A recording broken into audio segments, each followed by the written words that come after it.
El estudio de la Edad Media en el Cáucaso es imposible de abordar sin analizar la figura de Tamara.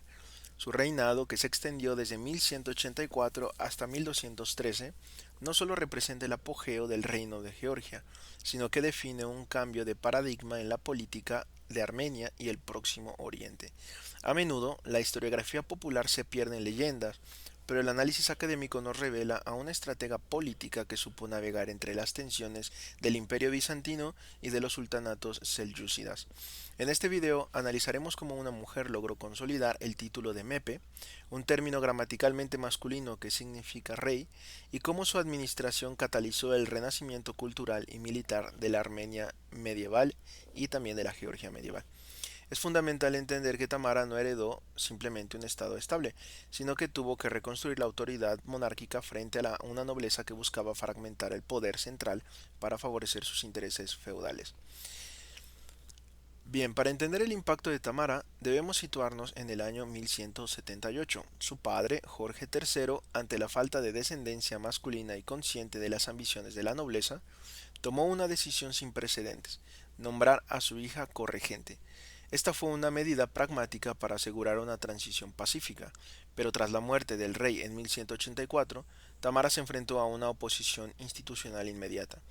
La aristocracia, liderada por clanes poderosos, no cuestionó no solo su género, sino su autoridad para imponer impuestos y nombrar cargos eclesiásticos. Tamara demostró una madurez política inusual, al ceder en puntos menores para asegurar su coronación formal. Sin embargo, su mayor reto fue su matrimonio. La nobleza la obligó a casarse con Yuri Bogolyubsky, un príncipe ruso cuya conducta errática y militarismo desmedido amenazaron la estabilidad del trono. Este enlace no era solo una unión personal, sino en realidad una maniobra de los nobles para poder imponer a un comandante militar que pudieran manipular. No obstante, Tamara logró lo que pocos monarcas de la época consiguieron: acusar a su consorte de conducta inmoral y posteriormente obtener la anulación por parte de la Iglesia. Al expulsar a Yuri, Tamara no solo se liberó de un marido hostil, sino que también desmanteló la facción aristocrática que lo apoyaba, consolidando un mando unipersonal basado en la meritocracia y no solo en el linaje. La reconquista de Armenia y la alianza con los Zakarian. Uno de los pilares del éxito de Tamara fue su capacidad para integrar a la nobleza armenia en el núcleo del poder militar. Tras siglos de fragmentación y dominio bajo diversos emiratos musulmanes, Armenia encontró en Tamara a una protectora y aliada. La soberana delegó el mando de sus ejércitos en la región en dos hermanos de la nobleza armenia, Ivane y Zakare Zakarian. Bajo la supervisión de Tamara, estos generales lanzaron una serie de campañas que resultaron en la liberación de la antigua capital armenia. Ahí, en 1199, seguida de ciudades estratégicas como Kars y Anvers, este territorio, conocido históricamente como la Armenia Sacárida, funcionó como un protectorado dentro del imperio de Tamara. La relación entre Tamara y los Zacarian es un caso de estudio sobre la administración imperial multiétnica. Los hermanos no solo eran generales, se convirtieron en figuras clave de la administración civil, actuando como puentes entre la corona georgiana y las realidades locales armenias. Bajo este esquema se rehabilitó la infraestructura urbana y se reactivaron las rutas de comercio que habían quedado devastadas por las incursiones selyúcidas.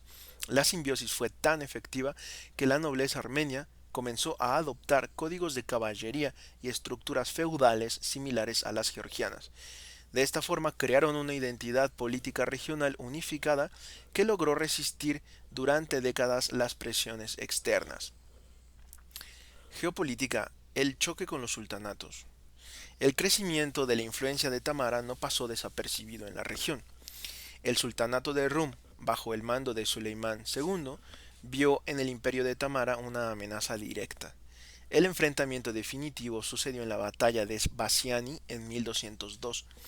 Desde un punto de vista académico, Bassiani no fue solo una victoria numérica, sino un triunfo de logística y de moral.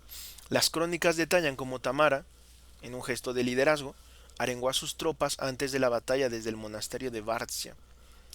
La respuesta de Tamara ante la agresión externa siempre fue una combinación de firmeza militar y astucia diplomática.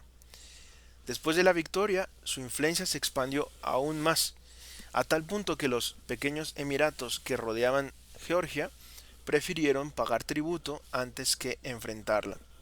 Este control permitió que la corona mantuviera una frontera segura sin, con un costo relativamente bajo.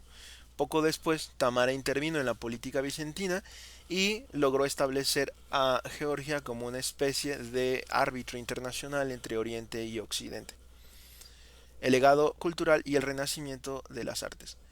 Más allá de las fronteras y de las batallas, el reinado de Tamara es sinónimo de un florecimiento intelectual.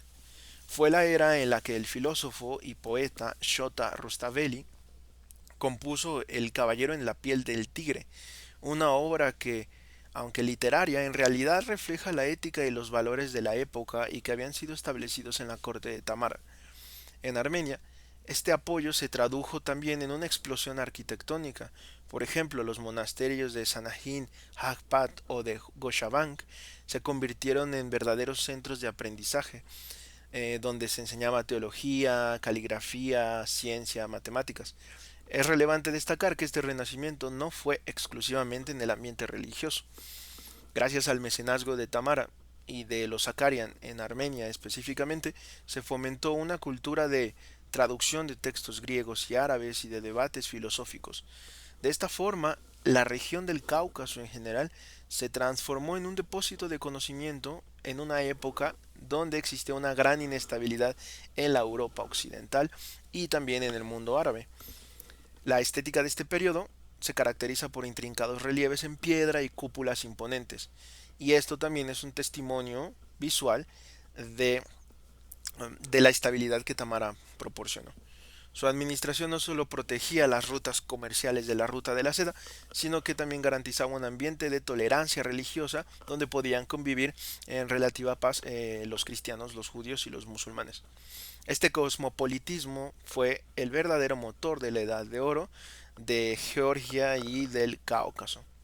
Finalmente, Tamara falleció en el año de 1213, dejando detrás de sí un imperio, un auténtico baluarte del cristianismo ortodoxo o cristianismo oriental y un modelo de administración feudal exitosa. Hoy en día Tamara es conocida en toda la región e incluso existen billetes, juegos, libros y demás con su figura y con su historia. Si analizamos su vida con objetividad histórica, podemos ver que Tamara no necesitó imitar el liderazgo masculino tradicional de la época para triunfar, sino que redefinió el concepto de soberanía. Hoy en día, como mencioné, su nombre sigue siendo un símbolo de unidad y excelencia en Georgia y en la región.